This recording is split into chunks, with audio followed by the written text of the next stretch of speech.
आज बच्चों पर इलेक्ट्रॉन ट्रांसपोर्ट सिस्टम यानी परिवहन तंत्र पढ़ेंगे। इलेक्ट्रॉन परिवहन तंत्र, इसको शॉर्ट में कहते हैं ETS. ETS electron transport system. अब ये जो इलेक्ट्रॉन ट्रांसपोर्ट सिस्टम है, ये एक्चुअल में क्या है, सबसे इंपॉर्टेंट टॉपिक है। इसमें क्या होता है, ऊर्जा का निर्माण है वो समझाया जाएगा। इसको ऑक्सीकारी फास्फोरिलीकरण के नाम से भी जाना जाता है। इसको ऑक्सीकारी फास्फोरिलीकरण अभिक्रिया भी कहते हैं। ऑक्सीकारी फास्फोरिलीकरण अभिक्रिया का मतलब है कि ऑक्सीजन की उपस्थिति में क्या होता है, एटीपी बनेगा। ऑक्सीजन की उपस्थिति में क्या बनेगा, एटीपी। ऑक्सीजन की उपस्थिति में एटीपी बनता है, इसको कहते हैं ऑक्सीकारी फास्फोरिलीकरण। तो इलेक्ट्रॉन परिवहन तंत्र का एक और नाम है, इसको ऑक्सीकारी फास्फोरिलीकरण भी कहते हैं, क्योंकि ऑक्सीजन की उपस्थिति में क्या बनता है, एटीपी बनता है। तो सवाल पूछा जाता है, क्या इलेक्ट्रॉन परिवहन तंत्र का और कोई नाम है? कि हाँ, इसका एक और नाम है, इसको ऑक्सीकारी फास्फोरिलीकरण कहते हैं, क्योंकि ऑक्सीजन की उपस्थिति में एटीपी बनता है। फिर उसके बाद आपको याद करना है, ये क्रिया होती कहाँ है। ये क्रिया माइटोकॉन्ड्रिया में होती है। कहाँ होती है, माइटोकॉन्ड्रिया में। जो माइटोकॉन्ड्रिया है उसके अंदर क्या है, जो आंतरिक झिल्ली है, माइटोकॉन्ड्रिया की आंतरिक झिल्ली के अंदर F1 कण होते हैं, उनके अंदर ये क्रिया होती है। माइटोकॉन्ड्रिया की आंतरिक झिल्ली के F1 कणों के अंदर ये क्रिया संपन्न होती है। तो जैसे पूछा कि इलेक्ट्रॉन परिवहन तंत्र कहाँ संपन्न होता है, तो इसमें आपको बताना है कि ये माइटोकॉन्ड्रिया के F1 कणों के अंदर संपन्न होता है, आंतरिक झिल्ली के अंदर संपन्न होता है। फिर आपको नेक्स्ट पॉइंट बताना है, इस इलेक्ट्रॉन परिवहन तंत्र में NADH2 से 3 एटीपी बनेंगे और FADH2 होगा, उससे 2 एटीपी बनेंगे। ठीक है, तो अगला सवाल पूछा जाता है कि NADH2 से कितने एटीपी बनते हैं, 3 एटीपी, और FADH2 से कितने एटीपी बनते हैं, 2 एटीपी। इस क्रिया में ऑक्सीजन की आवश्यकता होती है, यानी ऑक्सीजन के बिना ये क्रिया क्या होती है, संपन्न नहीं होती है। ठीक है, फिर आपको बताना है इसमें अंतिम इलेक्ट्रॉन ग्रही का कार्य। इसमें अंतिम इलेक्ट्रॉन ग्रही का कार्य करता है ऑक्सीजन। इसमें अंतिम इलेक्ट्रॉन ग्रही का कार्य कौन करता है, ऑक्सीजन करता है। ये सवाल भी पूछा जाता है, इलेक्ट्रॉन ट्रांसपोर्ट सिस्टम में अंतिम इलेक्ट्रॉन ग्रही का काम कौन करता है, ऑक्सीजन करता है। अब इसमें दो परिभाषाएं याद करनी है कि ऑक्सीकरण और अपचयन क्रियाएं होती रहती है इसमें साथ साथ में, कि ऑक्सीकरण और अपचयन क्रियाएं क्या होती है, इसमें साथ साथ चलती रहती हैं। यानी इलेक्ट्रॉन ट्रांसपोर्ट सिस्टम में ऑक्सीकरण और अपचयन क्रियाएं दोनों साथ साथ होती हैं। जो अपन कहते हैं कि इलेक्ट्रॉन का जुड़ना क्या कहलाता है, इलेक्ट्रॉन का जुड़ना और इलेक्ट्रॉन के निकलना दो क्रियाएं हैं। एक तो इलेक्ट्रॉन जुड़ता है और एक इलेक्ट्रॉन क्या होता है, निकलता है। यानी ऑक्सीकरण और अपचयन क्रियाएं क्या होती हैं, साथ साथ चलती रहेगी। जैसे इलेक्ट्रॉन जुड़ेगा, इलेक्ट्रॉन निकलेगा, इसमें क्या होगा, साइटोक्रोम भी काम आएगा। इसमें विशेष प्रकार की धातु काम आती है, साइटोक्रोम। साइटोक्रोम लोह धातु की बनी होती है, इसकी बनी होगी लोह धातु की। इसमें 5 संकुल काम आते हैं। कितने संकुल काम आएंगे, 5 संकुल हैं वो काम आएंगे। ठीक है, अब इसमें साइटोक्रोम के माध्यम से इलेक्ट्रॉन वाहक से दूसरे वाहक में, दूसरे वाहक से तीसरे वाहक में ऐसे स्थानांतरित होंगे। यानी इलेक्ट्रॉन एक वाहक से दूसरे वाहक में स्थानांतरित होते रहते हैं। इलेक्ट्रॉन एक वाहक से दूसरे वाहक के अंदर स्थानांतरित होते रहते हैं। इस प्रकार एक आपस में जुड़कर एक क्या बनाते हैं, चेन बनाते हैं। इसलिए इसका नाम पड़ गया इलेक्ट्रॉन परिवहन तंत्र, क्योंकि इलेक्ट्रॉन एक वाहक से दूसरे वाहक में जाएंगे, दूसरे से तीसरे में जाएंगे, इस तरह आपस में एक वाहक से दूसरे वाहक में इलेक्ट्रॉन स्थानांतरित होते रहते हैं। इसलिए इसको कहते हैं इलेक्ट्रॉन परिवहन तंत्र। तो एक बार इसको ध्यान से सुन लो कि इसको ऑक्सीकारी फास्फोरिलीकरण क्यों कहते हैं, क्योंकि ऑक्सीजन की उपस्थिति में एटीपी बनता है। फिर ये क्रिया होती कहाँ है, ये क्रिया माइटोकॉन्ड्रिया के आंतरिक झिल्ली के F1 कणों में संपन्न होती है। NADH2 से कितने एटीपी बनेंगे इस क्रिया में, 3 एटीपी बनेंगे। FADH2 से कितने एटीपी बनेंगे, 2 एटीपी बनेंगे।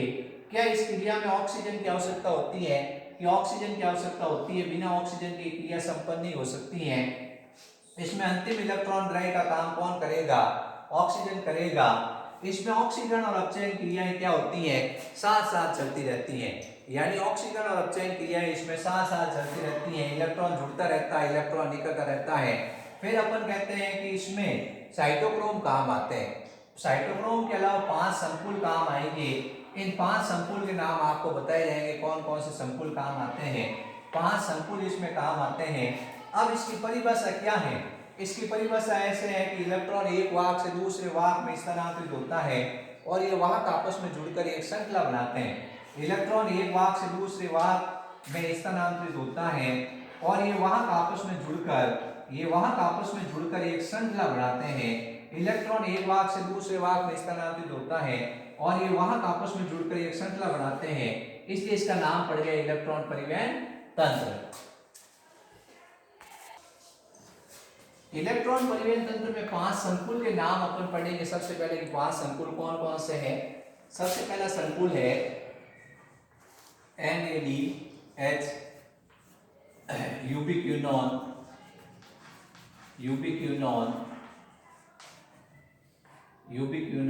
ऑक्सीडो रिडक्टेज संकुल।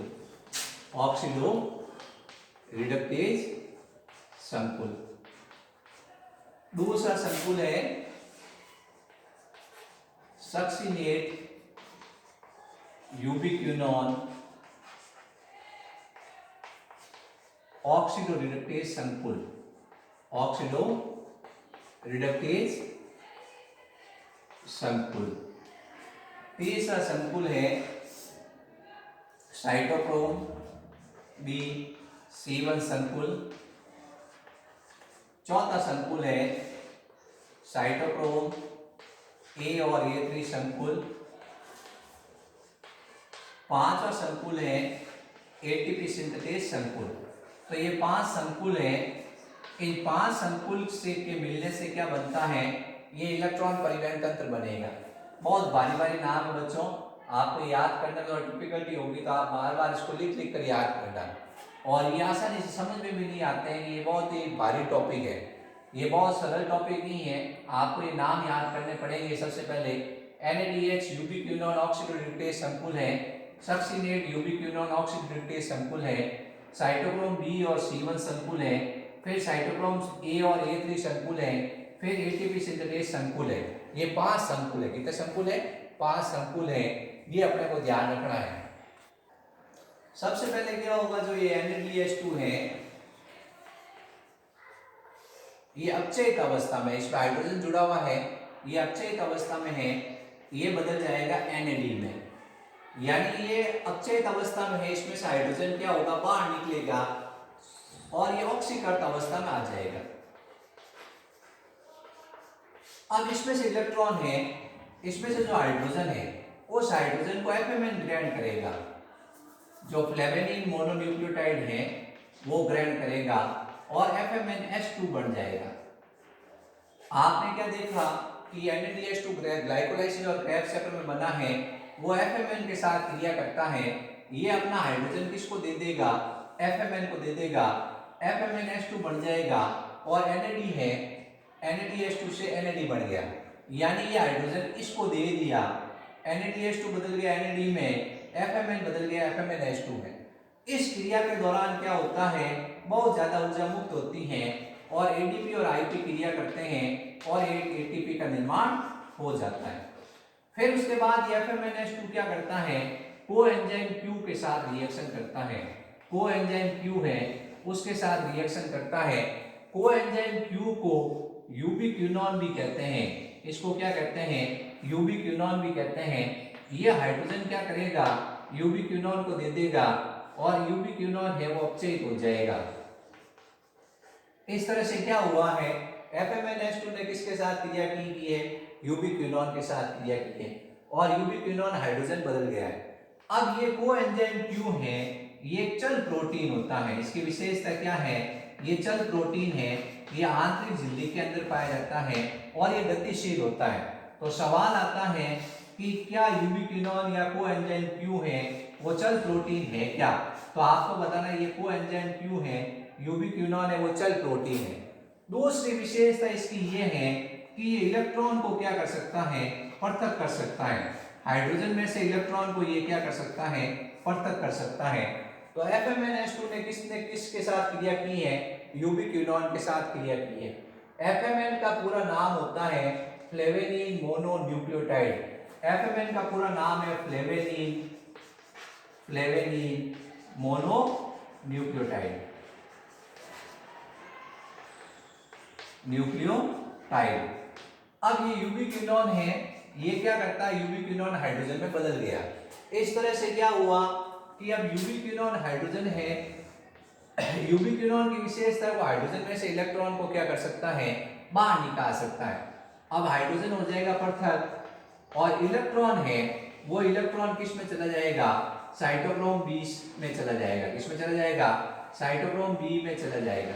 इलेक्ट्रॉन किस में चला गया, साइटोक्रोम बी में चला गया है। अब ये साइटोक्रोम बी में गया है तो आपने क्या देखा कि इसके अंदर Fe+3 था, उसने इलेक्ट्रॉन को ग्रहण किया और Fe+2 में बदल गया। ठीक है, तो अपने को इसमें थोड़ा ध्यान रखना पड़ेगा कि सबसे पहले NADH2 बना था। NADH2 किस में बना, ग्लाइकोलाइसिस और क्रेब्स चक्र में बना है। ये NADH2 NAD में बदल गया है, यानी अपचयित अवस्था में था, ऑक्सीकृत हो गया। फिर उसके बाद FMN था, उसने इस हाइड्रोजन को ग्रहण किया, FMnS2 बन गया है। अब FMN का नाम है फ्लेवेनिन मोनोन्यूक्लियोटाइड। अब यहां से ये हाइड्रोजन, यहां से हाइड्रोजन जाएगा यूबिक्विनोन में, इसको कोएंजाइम Q कहते हैं। ये यूबिक्विनोन हाइड्रोजन में बदल जाएगा, यानी ये किस अवस्था में है, ऑक्सीकृत अवस्था में है। हाइड्रोजन ग्रहण करके ये किस अवस्था में आ जाएगा, अपचयित अवस्था में। फिर ये हाइड्रोजन किस में चला जाएगा, ये हाइड्रोजन माइटोकॉन्ड्रिया के मैट्रिक्स में चला जाएगा। लेकिन यूबिक्विनोन की विशेषता क्या है कि वो हाइड्रोजन में से इलेक्ट्रॉन को क्या कर सकता है, बाहर निकाल सकता है। हाइड्रोजन को कौन ग्रहण करेगा, साइटोक्रोम बी। अब सवाल आता है साइटोक्रोम में कौन सी धातु है, साइटोक्रोम में लोह धातु है। लोह धातु किस अवस्था में है, Fe+3 अवस्था में। इसके साथ इलेक्ट्रॉन ग्रहण करेगा, Fe+2 में बदल जाएगा। ठीक है, तो अपने को ये इसमें साइकिल में ध्यान रखना है कि किस तरह से क्या होगा, आगे प्रोसीजर और चलेगा। तो सबसे पहले आपने देखा NAD था H2 जो ग्लाइकोलाइसिस क्रेब्स चक्र में बना, वो बदल गया NADH2 में, NAD में बदल गया। फिर यहां से इलेक्ट्रॉन है जो हाइड्रोजन है वो गया है FMN के पास और बन गया FMnH2। FMnH2 है वो बदल गया FMN में। यहां था कोएंजाइम Q, या अपन कहते हैं इसको यूबिक्विनोन। क्या कहते हैं, यूबिक्विनोन। ये हाइड्रोजन को ग्रहण करके कोएंजाइम Q हाइड्रोजन में बदल गया। अब ये यहां से क्या होगा, इस कोएंजाइम की मैंने विशेषता बताई थी कि ये क्या करता है, ये हाइड्रोजन में से इलेक्ट्रॉन को पृथक करता है।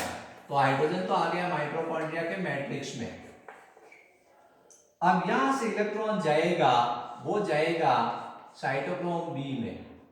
इसमें Fe+3 है, वो इलेक्ट्रॉन को ग्रहण करेगा, Fe+2 में बदल जाएगा। अब यहां से Fe+3 है वो वापस किसमें, Fe+2 इलेक्ट्रॉन को त्यागेगा, Fe+3 में बदल जाएगा। लेकिन ये इलेक्ट्रॉन किस में जाएगा, साइटोक्रोम C में जाएगा, C1 में। यहां पे Fe+3 था, ये इलेक्ट्रॉन इसने त्यागा है, वो इलेक्ट्रॉन इसके पास आ गया, लेकिन ये अपनी पूर्व अवस्था में आ गया। ये इलेक्ट्रॉन ये ग्रहण करेगा, ये Fe+2 में बदल जाएगा। अब Fe+2 है वो अपने इलेक्ट्रॉन को त्यागेगा। क्या करेगा, वो अपने इलेक्ट्रॉन को त्यागेगा। यानी अब अपन इस तीर को ऐसे लिखेंगे, यहां से यूं बढ़ाएंगे, ये चल रहा है। यहां इलेक्ट्रॉन जाएगा साइटोक्रोम C में। इलेक्ट्रॉन किस में जाएगा, साइटोक्रोम C में। अब साइटोक्रोम C में क्या था, Fe+3 था, उसने इलेक्ट्रॉन को ग्रहण किया, Fe+2 में बदल गया। अब यहाँ पे ये एक और सवाल बनता है कि जैसे ये साइटोक्रोम अपन कह रहे हैं कि कोएंजाइम Q यूबिक्विनोन था, वो चल प्रोटीन था, गतिशील प्रोटीन था। क्या और भी कोई साइटोक्रोम है जो चल प्रोटीन या गतिशील प्रोटीन है? तो सवाल आता है कि चल प्रोटीन का नाम बताओ। तो दो चल प्रोटीन है, एक का नाम तो है यूबिक्विनोन, क्या नाम है? यूबिक्विनोन।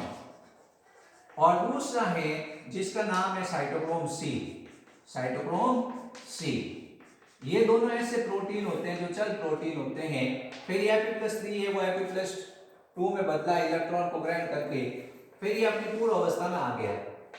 लेकिन इस इलेक्ट्रॉन को कौन ग्रहण करेगा? इस इलेक्ट्रॉन को ग्रहण करेगा साइटोक्रोम ए। ये Fe+3 है, वो ग्रहण करेगा, Fe+2 में बदल जाएगा। Fe+2 वापस Fe+3 बदल जाएगा। अब वापस यहाँ से साइटोक्रोम ए में जाएगा, ए से A3 में जाएगा, इसमें Fe+3 होगा, वो Fe+2 में बदल जाएगा। यहाँ आता है कि इलेक्ट्रॉन की ऊर्जा हो जाएगी खत्म।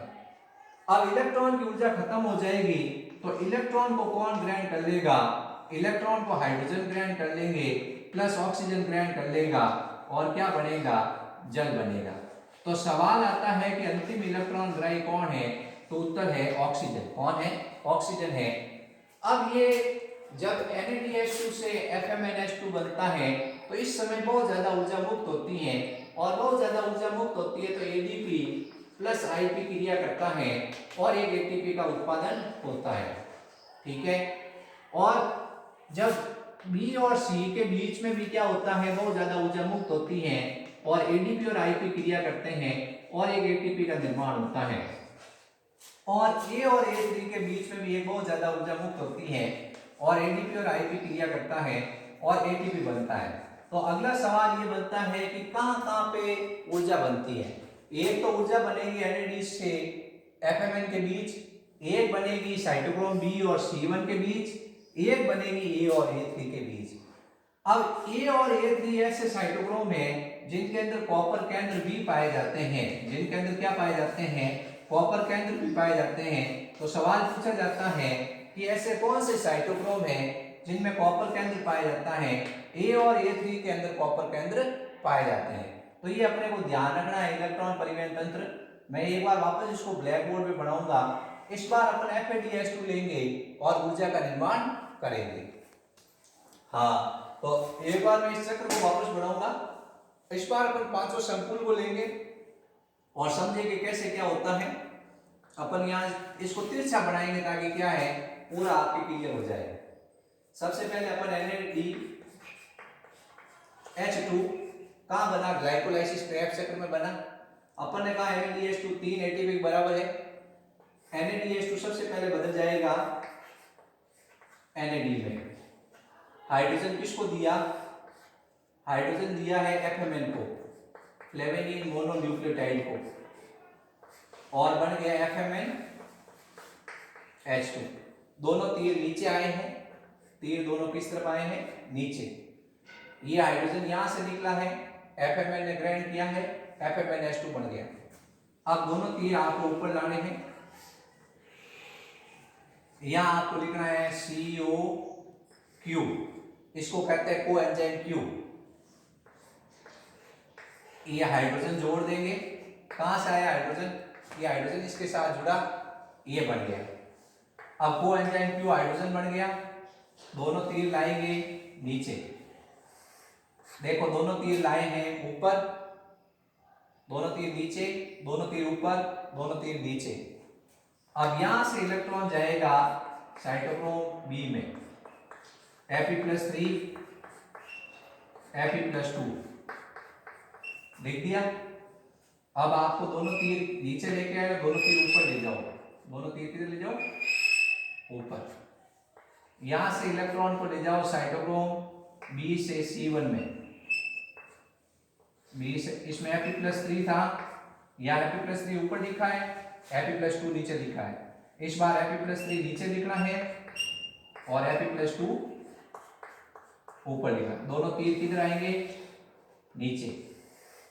किधर आएंगे? नीचे। फिर अपन लिखेंगे साइटोक्रोम C। यहाँ Fe+3 आया, Fe+2 आया, यहाँ आएगा Fe+3, यहाँ लिख देंगे Fe+2। दोनों तीर आएंगे वापस ऊपर,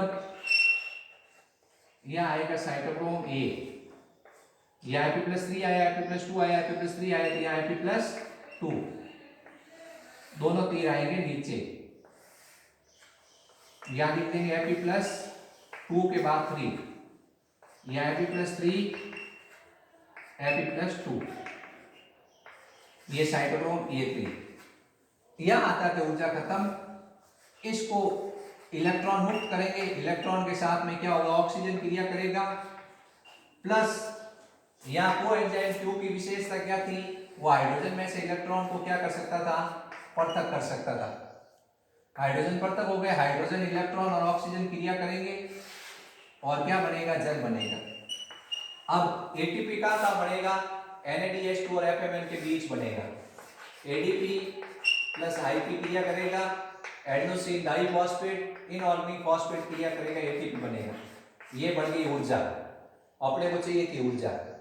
अब उसके बाद में ये संकुल हो गया, इस संकुल का नाम NADH2 यूबिक्विनोन, NADH2 यूबिक्विनोन, NADH2 यूबिक्विनोन पहला संकुल था, NADH2 यूबिक्विनोन ऑक्सीडो रिडक्टेज संकुल, ऑक्सीडो रिडक्टेज संकुल, ये संकुल पहला हो गया। फिर उसके बाद अपन ने एक संकुल पढ़ा था जिसका नाम था सक्सिनेट यूबिक्विनोन ऑक्सीडो रिडक्टेज संकुल। अब मैं आपको समझाता हूं कि जब सक्सेनिक अम्ल से फ्यूमेरिक अम्ल बनता है, जब सक्सेनिक अम्ल से फ्यूमेरिक अम्ल बनता है क्रेब्स चक्र में, जब सक्सेनिक अम्ल से फ्यूमेरिक अम्ल बनता है क्रेब्स चक्र में, तो क्या होता है, FADH2 बनेगा। क्या बनेगा, FADH2, यानी FAD से FADH2 बनता था। ये FADH2 किसके साथ क्रिया करता है, कोएंजाइम Q के साथ क्रिया करता है। किसके साथ क्रिया करेगा, कोएंजाइम Q के साथ रिएक्शन करेगा, ये कोएंजाइम Q के साथ रिएक्शन करेगा और कोएंजाइम Q हाइड्रोजन बनेगा। ठीक है, तो एक एटीपी इसमें कम इसलिए बनता है क्योंकि इस संकुल में जो एटीपी बन रहा था वो इसमें यहाँ पे बनता नहीं है। फिर उसके बाद में साइटोक्रोम B और C1 के बीच में भी वही वापस ADP प्लस IP क्रिया करेगा, ATP बनेगा। और यहाँ पे भी क्या होगा, ADP प्लस IP क्रिया करेगा और ATP बनेगा। अब सवाल ये पूछा जाता है कि FADH2 कितने ATP के बराबर है, 2।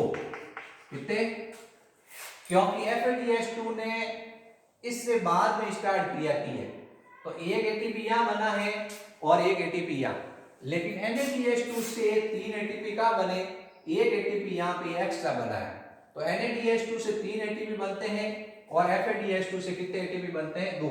ये अपने को ध्यान रखना है कि इलेक्ट्रॉन परिवहन तंत्र में ये विभिन्न साइटोक्रोम आपस में जुड़े होते हैं और आपस में जुड़कर एक श्रृंखला बनाते हैं और इलेक्ट्रॉन एक भाग से दूसरे भाग, दूसरे से तीसरे भाग, तीसरे भाग से चौथे भाग में जाता है और इलेक्ट्रॉन विभिन्न इलेक्ट्रॉन ग्रहियों से जाता है, इसलिए इसका नाम पड़ गया इलेक्ट्रॉन परिवहन तंत्र। इस क्रिया में ऑक्सीजन चाहिए, इसलिए ऑक्सीजन की उपस्थिति में एटीपी बनता है। इस क्रिया में ऑक्सीजन की उपस्थिति में एटीपी बनता है, इसलिए इसको कहते हैं ऑक्सीकारी फास्फोरिलीकरण। इसमें A और A3 के अंदर कॉपर केंद्र भी उपस्थित होते हैं। A और A3 के अंदर आपको बताना है कॉपर केंद्र भी उपस्थित होते हैं। ये इसमें मेल है, साइटोक्रोम C इसमें चल प्रोटीन है और कोएंजाइम Q भी इसमें चल प्रोटीन है। ये आप बार-बार प्रैक्टिस करोगे तो आपको समझ में आ जाएगा। आप सोच रहे हो मैं देख के ऐसे ही देख के राजी हो जाऊं, ऐसा कुछ नहीं है। इसमें आपको प्रैक्टिस करनी पड़ेगी, ये तीर आपको बनाने पड़ेंगे। तीर में लॉजिक है, नीचे ऊपर नीचे ऊपर नीचे ऊपर नीचे। इसमें भी लॉजिक है, Fe+3 Fe+2 Fe+3 Fe+2 Fe। अब नेचुरल सी बात है, Fe+3 के साथ इलेक्ट्रॉन क्रिया करेगा, किसमें बदल जाएगा, Fe+2 में। Fe+2 है वो इलेक्ट्रॉन का त्याग करेगा, वापस किसमें बदल जाएगा, Fe+3 में। तो इलेक्ट्रॉन यहां जुड़ा, इसमें से हाइड्रोजन बाहर निकल गया, इसमें इलेक्ट्रॉन जाके जुड़ गया और ये बदल गया Fe+3 से Fe+2 में। ये अपने को इसमें ध्यान रखना है और ये साइटोक्रोम के नाम भी आपको लगातार याद रखने हैं। B के बाद C1, फिर C, फिर A, फिर A3।